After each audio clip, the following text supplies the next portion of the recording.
Assalamu alaikum all guys, welcome to my YouTube channel Al-Qadas. Today we are start the exercise number 1.3. Last videos में हम लोगों ने 1.2 exercise की थी और अब हम लोग 1.3 एक्सरसाइज स्टार्ट करेंगे। तो उसके लिए क्या करेंगे कि हम लोग कंटिन्यूटी की डेफिनेशन सबसे पहले पढ़ेंगे। अगर आप लोग मेरे चैनल पर नए हैं तो मेरे चैनल को सब्सक्राइब कर लें और मेरी आने वाली वीडियोस ताकि आप लोग पर जल्द से जल्द तक पहुंच सकें। और अब हम लोग अपना एक्सरसाइज नंबर 1.3 स्टार्ट करते हैं, जिसमें सबसे पहले हम लोग को कंटिन्यूस की डेफिनेशन आनी चाहिए। कंटिन्यूस की डेफिनेशन पिछली जो एक्सरसाइज है उसमें हम लोगों ने देखा है कि हम लोग लिमिट किस तरह से निकाल सकते हैं। इसमें कुछ नया नहीं है। अगर आप लोगों ने पिछले वाली वीडियोस को मेरा ध्यान से देखा है तो आपको ये वाली वीडियोस में कोई भी मुश्किल नहीं होगी। कंटिन्यूटी की डेफिनेशन, कंटिन्यूस फंक्शन हमारे पास कब होता है? जब हम लोग किसी भी फंक्शन के अंदर डायरेक्ट लिमिट अप्लाई करें।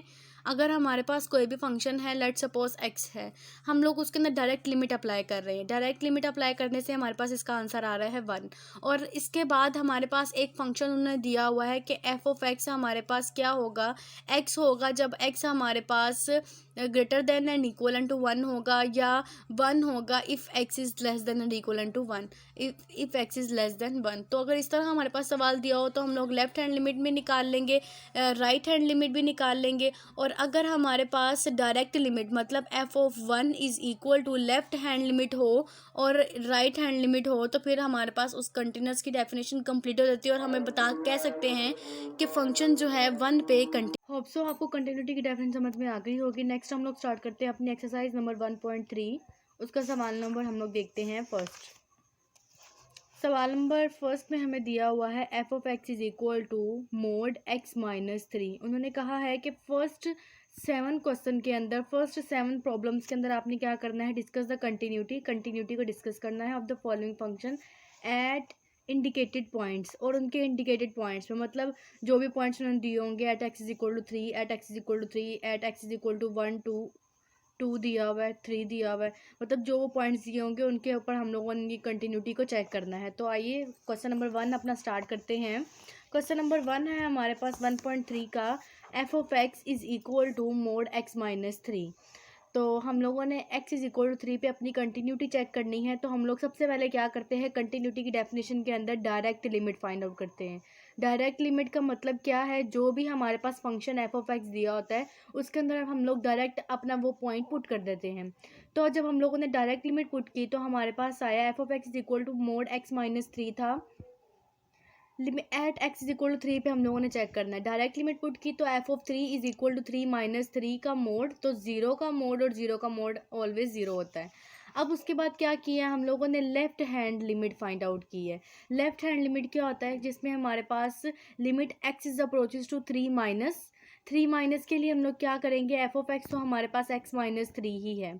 तो हम लोगों ने जब यहाँ पर लिमिट की पुट की तो ये भी, इसका आंसर भी 0 आ गया। और जब हम लोग राइट हैंड लिमिट निकालेंगे, राइट हैंड लिमिट के लिए हम लोगों ने x is approaches to 3 plus f of x किया, तो हमारे पास F of x x minus 3 का मोड था। तो इसके अंदर जब लिमिट पुट की तो इसका आंसर भी 0 आ गया।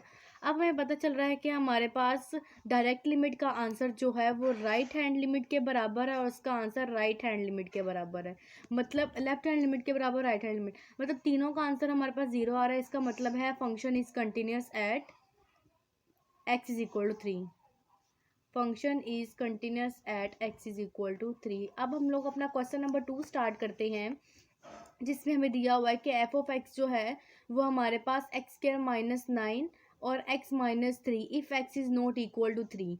अब आपने एक बात याद रखनी है कि जब हम लोग डायरेक्ट लिमिट पुट करते हैं तो हमारे पास अप्रोचेस का साइन नहीं आता, हम लोग डायरेक्ट लिमिट को अप्लाई कर देते हैं। लेकिन जब हम लोग लेफ्ट हैंड लिमिट या राइट हैंड लिमिट अप्लाई करते हैं तो हम लोग अप्रोच करते हैं 3 को, नॉट इक्वल टू 3। इक्वल के 3 के इक्वल नहीं होता, लेकिन हम लोग अप्रोच कर रहे होते हैं। अब यहाँ से एक बात सामने आती है कि जब हम लोग डायरेक्ट लिमिट अप्लाई करेंगे तो हमारे पास डायरेक्ट लिमिट अप्लाई करने के लिए फंक्शन हमारे पास 0 होगा। लेकिन जब हम लोग लेफ्ट हैंड लिमिट या right hand limit find out करने के लिए अप्लाई करेंगे तो हमारे पास फंक्शन ये वाला यूज़ करेंगे। अब हम लोग यहाँ पे उन्होंने क्या किया है, सबसे पहले वो लोग लिमिटिंग केस फाइंड आउट कर रहे हैं कंटिन्यूटी की डेफिनेशन के अंदर, सेकंड पॉइंट फाइंड आउट कर रहे हैं। तो उसमें क्या किया है कि अब यहाँ पर हम लोग left hand limit right hand limit find out क्यों नहीं कर रहे, क्योंकि यहाँ पे हमारे पास कहीं भी लेस देन और ग्रेटर देन का साइन नहीं है, बल्कि नॉट इक्वल एंड इक्वल का साइन है। जब हमारे पास नॉट इक्वल एंड इक्वल का साइन आ जाए तो डायरेक्ट लिमिट के लिए हम लोग इक्वल वाली एफ ऑफ एक्स को लेते हैं, और लिमिट के लिए हम लोग लिमिटिंग केस के लिए हम लोग नॉट इक्वल टू 3 वाला एफ ऑफ एक्स ले लेते हैं। तो हम लोगों ने लिमिटिंग केस के लिए अपना नॉट इक्वल टू 3 वाला एफ ऑफ एक्स ले लिया, तो हमारे पास आएगा x square minus 9 over x minus 3। जब यहाँ पर हम लोग लिमिट अप्लाई करेंगे तो हमारे पास 0 ओवर 0 फॉर्म बन जाएगी। तो अब क्या करना है कि हम लोग इसको थोड़ा सा रिड्यूस कर लेते हैं। तो हमारे पास आएगा x minus 3 x plus 3 over x minus 3। तो ये कैंसिल हो जाएगा, बाकी 3 एक्स प्लस 3 बच जाएगा। और जब यहाँ पर हम लोग लिमिट अप्लाई करेंगे तो हमारे पास 3 प्लस 3 इज इक्वल टू 6 आ गया है। हमारे पास डायरेक्ट लिमिट क्या है, यहाँ पे 0 है। तो मतलब हम लोग जब डायरेक्ट लिमिट अप्लाई करेंगे x इज इक्वल टू 3, तो हम लोगों ने 0 वाला फंक्शन लेना है। 0 वाले फंक्शन के अंदर लिमिट अप्लाई कर, जब यहाँ पर हम लोगों ने लिमिट अप्लाई की तो हमारे पास है 3 प्लस 3 इज इक्वल टू 6 आ गया। 6 के बाद हम लोग जब डायरेक्ट लिमिट अप्लाई करेंगे तो हमारे पास एफ ऑफ एक्स कौन सा लेंगे, एफ ऑफ एक्स हमारे पास वो वाला होगा जिसमें x इज इक्वल टू 3 वाला, क्योंकि डायरेक्ट लिमिट के लिए हम लोग अप्रोच नहीं करते, इक्वल ही लिमिट लेते हैं। तो हमारे पास वो वाला फंक्शन लिया f of x is equal to 0। जब हम इसके अंदर x is equal to 3 put करेंगे तो हमारे पास F of 3 is equal to 0 ही आएगा, जबकि यहाँ पे कोई भी वेरिएबल नहीं है तो लिमिट पुट ही नहीं होगी। अब जैसा कि हम लोग देख सकते हैं कि लिमिट के केस में हमारे पास आंसर क्या आया है 6, और डायरेक्ट लिमिट के केस में हमारे पास आंसर क्या आया है 0। तो ये 3 और जो है वो 0 के बराबर नहीं है, मतलब डायरेक्ट लिमिट जो है वो लिमिट के बराबर नहीं है। तो इसका मतलब है कि फंक्शन हमारे पास डिसकंटिन्यूस है at X is equal to 3, या हम लोग ये भी कह सकते हैं the function is not continuous at X is equal to 3।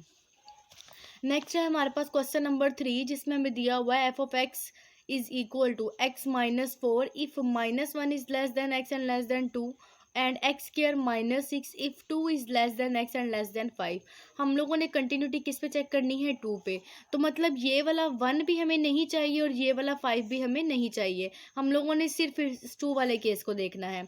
तो अब यहाँ पर हमें left less than and greater than का साइन नज़र आ रहा है, तो हम लोगों ने क्या करना है, लेफ्ट हैंड लिमिट भी निकालनी है, राइट हैंड लिमिट भी निकालनी है, और डायरेक्ट लिमिट भी निकालनी है। डायरेक्ट लिमिट का एक ही असूल है कि जब हमारे पास इक्वल वाला साइन आ जाए तो वो वाला एफ ऑफ एक्स हम लोग लेते हैं डायरेक्ट लिमिट के लिए। यहाँ पे लेस देन एंड इक्वल है, तो इसका मतलब है इक्वल के लिए जब हम लोग डायरेक्ट लिमिट अप्लाई करेंगे तो इसके लिए फंक्शन हमारे पास होगा x minus 4। Left hand limit के लिए भी फंक्शन एक्स माइनस 4 होगा, राइट हैंड लिमिट के लिए हमारे पास फंक्शन एक्स स्क्वायर माइनस 6 होगा। सबसे पहले हम लोग फाइंड आउट कर रहे हैं लेफ्ट हैंड लिमिट।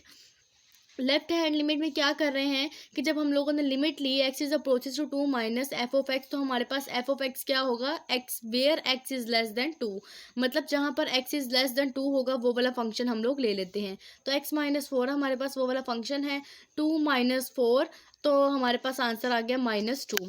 अब हम लोग लेते हैं right hand limit. Right hand limit के लिए हम लोग वो वाला एफ ऑफ एक्स सेलेक्ट करते हैं जिसमें एक्स जो है वो ग्रेटर देन 2 हो। तो हमारे पास ये वाला एफ ऑफ एक्स है जो ग्रेटर देन 2 है, तो हमारे पास एक्स स्क्वायर माइनस 6 है। तो हम लोगों ने यहाँ पर फंक्शन ले लिया एक्स स्क्वायर माइनस 6। जब यहाँ पर लिमिट अप्लाई करेंगे तो हमारे पास 2 का square minus 6, 2 square is equal to 4, 4 minus 6 is equal to minus 2। तो हमारे पास इसका भी आंसर क्या आ रहा है, माइनस 2, इसका आंसर क्या आ रहा है, माइनस 2। मतलब दो हमारे पास तो बराबर आ गए हैं, left hand limit right hand limit के बराबर आ गया। अब हम लोग लेते हैं डायरेक्ट लिमिट। डायरेक्ट लिमिट हमारे पास कौन सा फंक्शन होगा जिसमें x इज इक्वल टू 2 हो। x इज इक्वल टू का मतलब x इज इक्वल टू वो वाला नंबर जिस पे हम लोगों ने कंटिन्यूटी चेक करनी है। तो हमारे पास x इज इक्वल टू 2 में ये वाला फंक्शन आ रहा है x माइनस 4 वाला, तो हम लोगों ने ले लिया है x माइनस 4 वाला फंक्शन। यहाँ पर जब डायरेक्ट लिमिट अप्लाई करेंगे मतलब x की जगह पे 2 पुट करेंगे तो हमारे पास 2 माइनस 4 और आंसर आ गया माइनस 2। अब हम लोग अगर देखें तो हमारे पास क्या आ रहा है, लेफ्ट हैंड लिमिट जो है राइट हैंड लिमिट के बराबर है और वो हमारे पास डायरेक्ट लिमिट के बराबर है। जब भी हमारे पास तीनों आपस में बराबर आ जाएं तो हम लोग कह सकते हैं कि फंक्शन जो है वो हमारे पास कंटिन्यूस है at x is equal to 2।